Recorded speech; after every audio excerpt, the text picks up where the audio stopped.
Hey folks, David Frost, my strategic forecaster here for another episode of Common Sense Market Analysis. Today is Wednesday, February 13, 2019. We're looking at a daily chart of the SPY or Spider, which is the proxy for the S&P 500. So we actually have a lot of things working today. There is, despite the fact that markets were really quiet all day long, there is a lot of information to work with, not necessarily going to give us exactly what's going to happen tomorrow morning, but there is a lot of information to work with. The market is providing signals, so let's take it for what it is. We'll go through everything that I'm seeing, and we'll take it from there. Before we get rolling, let me first pause and thank everybody for participating, posting comments under the videos each and every night. I love the interaction. Please keep up the great work. Also, hit the thumbs up button on the video and share the video with anybody that you think can benefit from this information. So what do we have? We have a textbook doji candle based on today's close. Now, what's interesting is the market actually dove down at the end of the day to create that candle on the daily chart. But let's be careful before jumping to conclusions. So we're going to go through everything, but let me just make mention of something that I think is imminent, but the problem is we don't necessarily know which direction. So let me make mention of what I'm referring to. So the market is likely, and I've been hinting at this over the last day or so, but the market's been likely setting up for a larger move. Now, I'm not talking about a 150 S&P point move or a 1,500 Dow point move. That's not what I'm talking about. I'm talking about something imminent, whether it's tomorrow or Friday, maybe even into next week, but I have a suspicion that it's imminent, and it could be, let's just say for argument's sake, it's a 50-60 point S&P move. If that were the case, and hypothetically, let's just say that's the case, where does that put us on both sides, north and south, based on today's close? Well, we'll use round numbers. Today closed at 275. So if we look north from 275, and we'll use 5, we'll use 50 S&P handles, we'll use 5 points in the spider. We'll just use a round number of 5. We know that the market can obviously go higher or it can go lower than what I'm going to describe, but for the time being, we'll use 5. And while we're at it, we don't need any more trend lines. We're going to start everything fresh from this point forward. You don't have to be a mathematician to figure out north and south, 280 and 270. We're right in the middle at 275. These are obviously adjustable numbers, right? It's 278 and change. It's 279. It's 271. There's a gap here, and the gap is actually comes in at 271.20. So even if we came up short a little bit, they're filling a gap here. There's a 100 period moving average below. So on the downside, there's your supports if we were having a bigger than a breadbox down day. Or two. Obviously, it doesn't have to happen in one day. But where are we? So we're right in the middle. We're above the 100 period moving average. The market puts in a doji candle right out of the textbooks, and they leave you guessing, saying, is that it? Is the market going to turn down from here? Well, for most people, they have no idea. But we can look farther. We can look under the hood. We're going to peel back the onion. We're going to look high, wide, and deep, and we're going to try and uncover what's going on. So the first thing I see is, and this isn't new news, this is old news, but obviously part of what makes this range what it is this huge breakdown candle. And that's one of the issues, is finding resistance areas within that breakdown candle, right? They happened intraday, but in one day, are they really going to be solid resistance areas on the way back up? That's one of the challenges. There's other methods. We use other things. There's other pivots. But just from a daily chart perspective, that big breakdown candle is a challenge. But at the same time, the market loves to go and challenge the high of those big breakdown candles, the lows of the big break up candles. We see it over and over and over again. I'm sure you're getting tired of hearing me say it. What else do we have on the daily chart? Well, we're above the 200 period moving average. And we also discussed yesterday about the fact that yesterday's low is going to be important. That still is. Basically, we'll use it right now for hourly closes. Any hourly close below that low, and that's probably trouble. They're likely going to go and at minimum fill the gap. Now, you're already halfway home by the time, or more, by the time that happens. But nevertheless, it is what it is. We only have what they give us to work with. The numbers are the numbers. And on the upside, the resistance is the issue I discussed a minute ago. There's not a lot of resistance between here, where we are, 275, give or take, today's high, and the breakdown candle high. There's an area in here, and we're basically entering it now, where the market can get sucked up like a vacuum right up to that 280 level, 279, fill the gap, the top of the breakdown candle. Somewhere in there, the market can certainly get sucked up like a vacuum. It can happen quickly. In the big scheme of things, it's really not that far away. On the flip side, I always give you both sides of the coin. I have to. I think it's proper. I think it's appropriate. On the other side, we're getting into another zone where we're going to have a turn. Doesn't have to happen tomorrow. Doesn't have to happen Friday. We're in a zone, let's call it, within the next few days, I am expecting a turn. Can the market rally higher and turn down in that time zone? Yes, absolutely it can. I believe we're in a time zone for what I'll call a more important turn. And when I say that, I mean more of a turn than what occurred just a week or so ago. I'm saying a more important turn than that. So all this stuff packed in together might not seem on the surface like it gives you an imminent trade, but if I unpack it farther, there's probably one lurking. Let me explain. Option number one, nothing happens. We have another day or two like we had today, and we just go sideways, and then the story changes. That's fine. When the market changes, the story changes. That's okay. We'll deal with it if it changes. I'm telling you the story as I see it today. So therefore, option number two is higher. If we go higher, if we get sucked up to 278, 279, 280, in that neighborhood, can they bust right through that and keep going? Anything's possible. There's another big breakdown candle high up at 286, 287, 286 and changes. We'll call it 287. What's the actual number? The high is 286.91. So I'm not suggesting that's going to happen. I'm just saying if we were busting through, if we were really breaking out for some crazy reason above these pivot highs here, above this $280 level, unlikely, but I'm just speculating, way speculating, then at least you know where they're headed. That's the only point that I wanted to make. But the reality is they're not likely to just waltz right through that area. They may stay up there for a day or so, but they're unlikely to just whistle past the graveyard. So if that happened, if the market got sucked up there like a vacuum, I'm going to be shorting that area. And if I'm wrong, I'll know where I'm wrong and I'll have to live with it, but I'll still take that trade 100% of the time. And by the way, if that did happen, here's what you have to watch out for. Here's where the trick, trap, fool, and frustrate will come in. Every trader under the sun will be shorting 280, 279 up in that neighborhood. So for them to get through there to try and get some of them to cover and give up on it is not uncommon. It can happen. They can also come up short, not let anybody in. They can do it in the futures market overnight. They can go run up there, and we've seen this before. By the time everybody shows up in the morning, the market's already been up to 280 or in the corresponding futures-related number. They've already turned around and they don't let anybody in. That's another possibility. I'm just laying out the different things that happen. I've seen this all before, and you really just don't know which one they're going to lay on you. Let's talk about the other side. So all of a sudden, we're going lower. And what happens? There's a gap.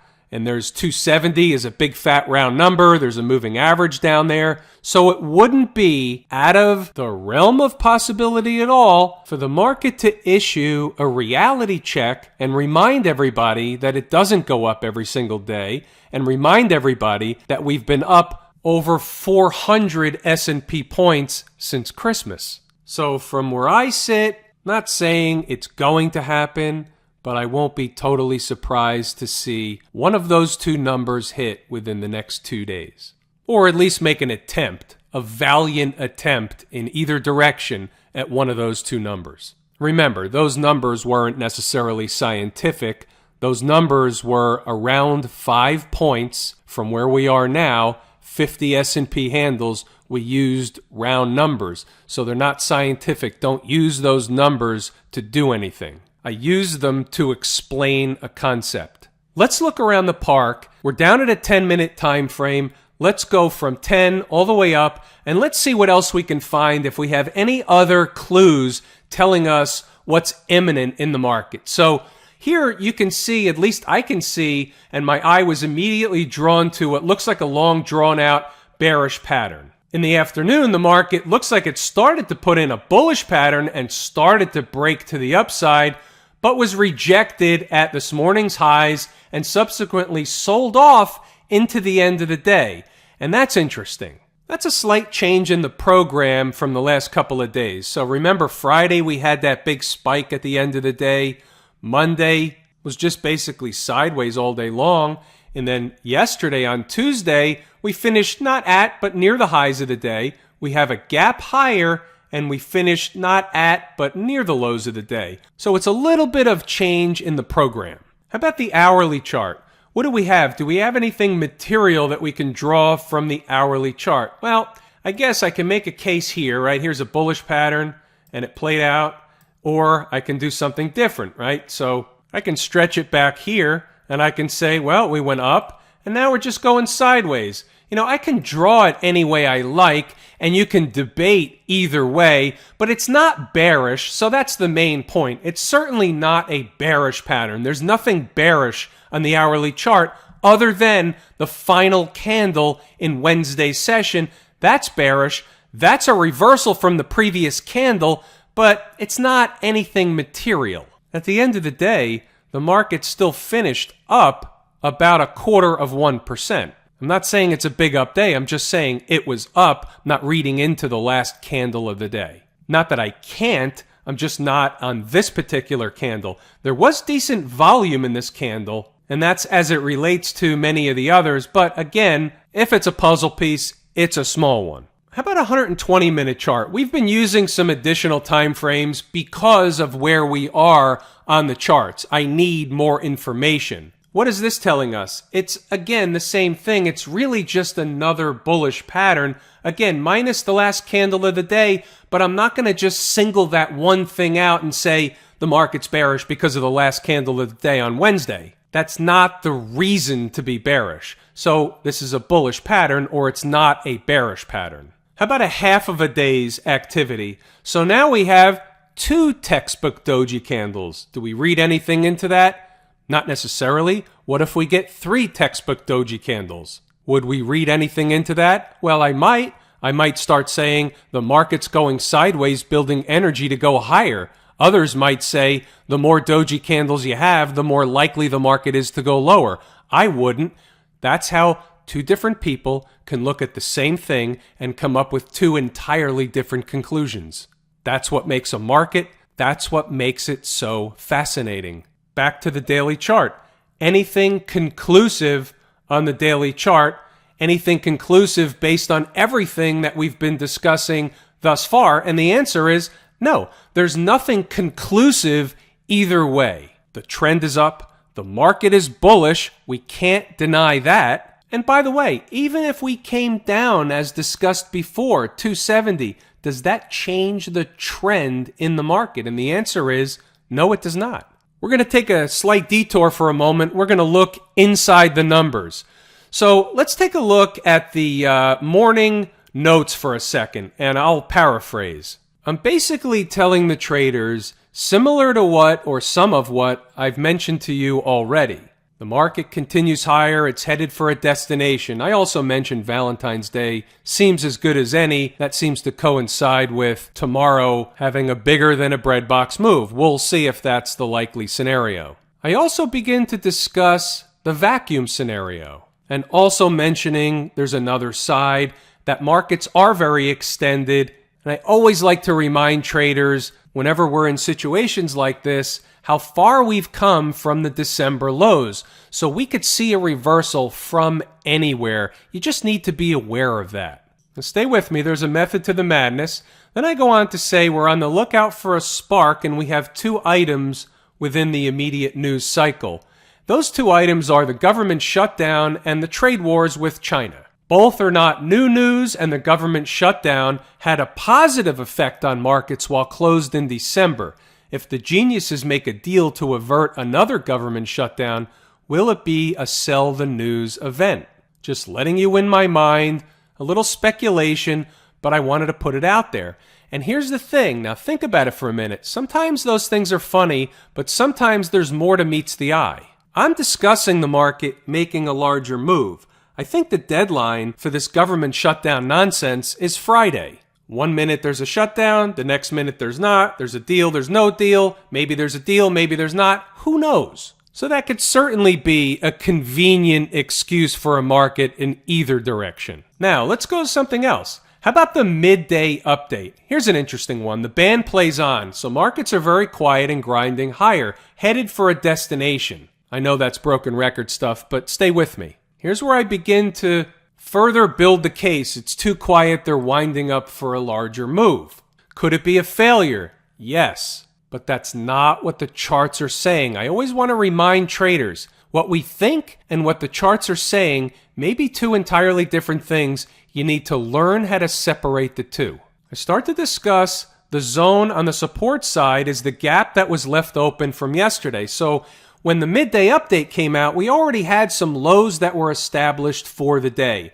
So what I say is, below those, they're going to go fill the gap. If we don't go below or even to retest those lows, then the market's likely going in the other direction, meaning on the upside. If markets can break above today's high, they'll likely bolt on another 10 handles in the S&P up into the 2770s. That didn't happen, but they did go back to test the 2760 area. So here's the 130 update. For the rest of the day, as far as the S&P is concerned, the low of the day is the bogey. Break it and they're likely going to fill the gap. Hold it and they'll likely float higher back up towards 2060 or so. The IWM is lagging a little bit. That's not lost on me. So I'm bringing everything I'm seeing out in the forefront. By the way, after that 130 post, the market did go back up to 2760. By the way, let's take a look at the morning gap trades. There was only one, but one is okay. It's better than none. Dish. Entry hit? Yes. We'll take a look at the chart in a moment. Next up, stocks on the move. We only had 2 hit today. That's okay. 2 is better than none, and it's even better than 1. So 3 total trades hit their triggers today. Let's go take a look and see what happened on the charts. Here was the morning gap trade, Dish. You can see where the stock closed yesterday. The closing price was $31.26. Stock was getting a decent haircut at the open. $28.46 was the number. It was supportive of the market. It certainly got the bounce higher off that level. Not a great trade, not a tremendous bounce, but certainly worked. Some are better than others. That's just the way it works. Green is good. We'll stay with green. Another one on the list that you saw before, Trip, that hit its price target. The target was $55.60. You can see what happened. You can see where the stock opened yesterday, all the way up. What was the actual price? $60.40, the closing price. And we nailed the low pretty much to the penny, and the rest is history. Got about a $2 bounce out of that one. That's nice. Here's the third one. This was okay. It was a decent rally off the 2740 level. Between a 60 and 70 cent bounce. That's actually pretty decent in percentage terms, though. I'm getting tons of messages, so I know there's a lot of traders out there that are using these trades to their advantage. They're working. I use the same process to go through each and every morning. So as long as there's activity in the market, we should have trades every single day. Well, we'll have opportunities every single day. Will we get a trade every single day? There will certainly be days where we don't get a trade. It happens. But I appreciate all the messages from all you traders out there. You're welcome. This is why I'm doing what I'm doing. Back in our lane over at the IWM, anything going, same routine as the S&P. There's no new information. It's not leading the market. It was actually lagging a little bit today, but not enough to make a federal case out of it. So we'll just leave it alone. We're actually at a more important area in the IWM than the spiders are to their important area. So that's interesting in and of itself. Will the IWM be the canary, or another market be the canary in the coal mine? Will that be the first market to final destination? We'll see. Over in the transportation department, you can see we're edging up to the 200 period moving average. Unless we fall apart tomorrow, they would like to go get the 200 period moving average at a bare minimum. The Qs, resistance once again at the 200 period moving average. This doesn't mean they won't get through. What it means is they haven't gotten through yet. And keep in mind, they have not filled this gap yet. That was not a fill today, and this is not a fill here. This gap is open. XLF, good position on the chart, a poor day. It's a bad close in the XLF. Are they going to close the gap tomorrow, or was it just a bad close, nothing more, nothing less? We don't know. This doesn't really help us. Any help over in the semiconductor index? No, it's just a day where the SMH was up a little bit. That's it. No information, no valuable information that we can put to use. No puzzle pieces here. We move it along. I was going to skip gold, but I figured I'd show you the chart and then tell you I'm going to skip gold because there's nothing going on. What's it doing?